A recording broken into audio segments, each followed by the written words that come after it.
ជំរាបសួរមីងចាខ្ញុំចង់សួរមីងថាតើ Angela ហ្នឹងអ្វីដែលគាត់ធ្វើកំហុសការមាក់ងាយមើងងាយទៅកាន់អ៊ំពូមីងដែលបានមកតាំងពីយូរឆ្នាំហ្នឹងមកហើយឥឡូវក៏គាត់ចេញវីដេអូសុំទោសពីរដងដែរប៉ុន្តែភាគច្រើននិយាយទៅសឹងថា99%ណាប្រជាជនខ្មែរទូទាំងពិភពលោកអត់មានអ្នកណាគេលើកលែងទោសឲ្យគាត់ទេចុះសម្រាប់មីងជាអ្នកជឿព្រះយេស៊ូវវិញដែលមីងក៏រងប៉ះពាល់ក្នុងការដែលគាត់មើងងាយនឹងដែរតើមីងលើកលែងទោសឲ្យគាត់ទេហើយតើគាត់ធ្វើអីដើម្បីឲ្យមីងនឹងលើកលែងទោសឲ្យគាត់ចំពោះខ្ញុំជាអ្នកជឿព្រះយេស៊ូវឲ្យអត់ទោសឲ្យបានក្មួយព្រះយេស៊ូវក៏អញ្ចឹងដល់ឯងមានកំហុសប៉ុណ្ណាក៏ដោយតែស៊ីសននៅឯងប្រែចិត្តអូខេព្រះយេស៊ូវថាទោះបីនៅឯងមានប្រឡាក់ដៃឈាមក្រហមឆ្អៅក៏ដោយតែនៅឯងចូលមកព្រះយេស៊ូវនឹងពិភាក្សាគ្នាយើងនឹងពិភាក្សាគ្នាជាមួយព្រះហើយនឹងមនុស្សដូច្នេះការអត់ទោសគឺជាការសំខាន់បងប្អូនទាំងអស់គ្នាសូមអត់ទោសឲ្យគាត់ផងទៅនៅក្នុងពិភពលោកខ្ញុំដឹងថាបងប្អូនមានកំផឹងផ្ទុះតែបងប្អូននៅមនុស្សណាក៏តែមានកំហុសដែរណាទាំងយើងទាំងគេមានកំហុសតិចឬច្រើនគឺមានចាគឺមានថាដូច្នេះអត់ទោសឲ្យគាត់ទៅបើគាត់ប្រែចិត្តគាត់សុំទោសហើយក្មួយអ៊ីនចឡាខ្ញុំសូមផ្ដាំក្មួយថាទោសទៀតព្យាយាមសុំទោសទៀតហើយសូមក្មួយប្រែចិត្តឈប់ធ្វើអញ្ចឹងនេះជាកំហុសរបស់គាត់ដោយសារគាត់គិតខុសមួយពេលចាតែអត់ទោសព្រះយេស៊ូវតែងអត់ទោសឲ្យមនុស្សនៅអ្វីដែលគេកន្លងមកហើយដូចជាមានរឿងមួយដូចថាក្នុងស្រីខូចម្នាក់គាត់ខូចគេចាប់បាននៅកន្លែងគេចាប់យកមកឲ្យព្រះយេស៊ូវកាត់ទោសតើព្រះយេស៊ូវកាត់ទោសយ៉ាងម៉េចព្រោះចំនួននោះអ្នកណាដែលគេធ្វើកំហុសយ៉ាងនេះគេចោលដុំថ្មរហូតអានោះស្លាប់ណាប៉ុន្តែគេចេះទៅសួរព្រះយេស៊ូវកាត់ទោសយ៉ាងម៉េចតែព្រះយេស៊ូវទ្រង់ឆ្លើយទៅវិញថាបើអ្នកណាអត់ដែលមានបាបសោះចោលនឹងដុំថ្មយើងនឹងមុនគេតែគេគ្រប់គ្នាគេយល់ពីខ្លួនគេថាស្វែងយល់ពីកំហុសរបស់គេថាគេក៏ធ្លាប់មានកំហុសដែរអញ្ចឹងគេអត់កាត់ទោសម្នាក់គេដាក់ចេញអស់ពុះមនុស្សទាំងវងដល់គេចេញអស់ព្រះទ្រង់មានបន្ទូលថានាងតើអ្នកដែលកាត់ទោសនាងទៅណាអស់ហើយ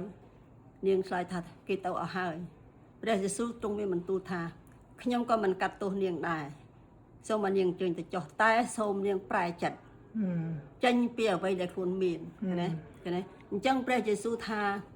អ្នកដែលមានបាបទាំងប្រមាណពីមុនមកទ្រង់លើកដាក់ចោលទ្រង់មើលរំលងពីទោសអ្នកនោះដូច្នេះសូមឲ្យតែអ្នកនោះប្រែចិត្តឈប់ប្រព្រឹត្តនៅការនោះទៀតនឹងក្មួយអ៊ីនចឡានេះមានសូមផ្ដាំហើយក៏ខ្ញុំសូមអង្វរចិត្តដល់បងប្អូនទាំងអស់គ្នាសូមឲ្យជប់ខឹងគាត់ទៅណាខ្ញុំសូមអង្វរគាត់អត់ទោសឲ្យគាត់ទៅនេះជាកំហុសរបស់គាត់ទីមួយដែលគាត់ធ្វើដោយស្មានមិនដល់ថាមិនមានអ្វីកើតឡើងដោយគាត់គិតខុសមួយពេលដូច្នេះបងប្អូនទាំងអស់គ្នាអើយអត់ទោសឲ្យគាត់ទៅណាមីងជាប់សាច់ឈាមមួយគាត់មិនមែនបានវល់ជំនួសគាត់ហ្នឹងស្គាល់ខ្ញុំអត់បានមើល Facebook នឹងថាមានអីហ៎ខ្ញុំសូវបានមើលដែរ Facebook និយាយទៅហើយឮសូរគេថាកំហុសគេជេរខ្លាំងដែរខ្ញុំអត់បានមើលទេប៉ុន្តែក្មួយស្រីក៏សួរខ្ញុំថាចំពោះខ្ញុំអត់ទោសឲ្យបានអត់ថាបានអត់ទោសឲ្យបានតែសូមឲ្យក្មួយប្រែចិត្តព្រះយេស៊ូវក៏ដូចគ្នាថាអត់ទោសឲ្យបានកំហុសទាំងប្រមាណតែឈប់ពីថ្ងៃនេះទៅអ្នកឈប់ប្រព្រឹត្តការទៀតអ្នកប្រែចិត្តមកឲ្យសេចក្តីល្អវិញហើយបងប្អូនទាំងអស់គ្នាសំខាន់ណាស់ព្រះយេស៊ូវជាព្រះដែលមកកើតមនុស្សលោកយើងមកទ្រង់អត់ទោសឲ្យមនុស្សដូច្នេះសូមក្មួយស្រីឈ្មោះអ៊ីងកាឡាសូមអញ្ជើញទៅរកព្រះយេស៊ូវណាអតិថានរាល់ថ្ងៃសូមឲ្យព្រះជួយកិច្ចការទាំងនេះមនុស្សខឹងសម្បាក្មួយអញ្ច្រើនណាស់ដូច្នេះសូមក្មួយប្រែចិត្តណាប្រែចិត្តឲ្យបើសួរចង់ដឹងពីមីងទូរស័ព្ទមីងមិនកំណាញ់ទេណាមីងឈ្មោះង៉ែធីកូនខ្ញុំឈ្មោះឆិតយ៉ាទូរស័ព្ទខ្ញុំ952 3342954ចាបើក្មួយចង់ដឹងពីព័ត៌មានផ្សេងទៀតប្រាប់ខលមកខ្ញុំចុះខ្ញុំជួយឲ្យយោបល់ក្មួយណាហើយខ្ញុំសូមចិត្តអង្វរខ្ញុំអត់ស្គាល់នាងអ៊ីងចាឡាទេខ្ញុំអត់ដែលស្គាល់ទេតែកំហុសដែលនាងធ្វើខុសហើយសូមបងប្អូននៅពិភពលោកទាំងមូលខ្មែរទាំងអស់សូមអភ័យទោសឲ្យគាត់ខ្ញុំសូមទោសជំនួសគាត់ណាខ្ញុំជំនះសូមទោសជំនួសគាត់ខុសហើយគាត់ប្រែចិត្តហើយដូច្នេះបងប្អូនទាំងអស់គ្នាលើកលែងទោសឲ្យទៅ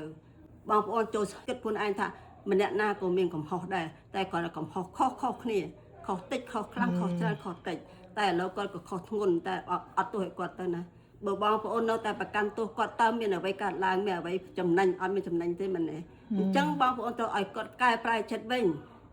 ណាកែប្រែចិត្តវិញអត់ទោសឲ្យគាត់វិញអញ្ចឹងណា